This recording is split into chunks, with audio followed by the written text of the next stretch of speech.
Welcome to the channel.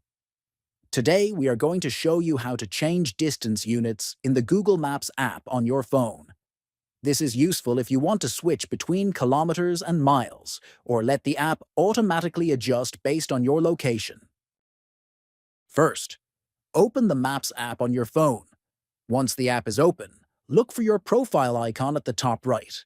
Next, scroll down through the menu and click on Settings to access the app options. After that, scroll down until you find the option labeled Distance Units. Tap on it to see 3 available choices: automatic, kilometers, and miles. Choose the one that fits your preference. The app will update instantly, and you can immediately see distances in the format you selected.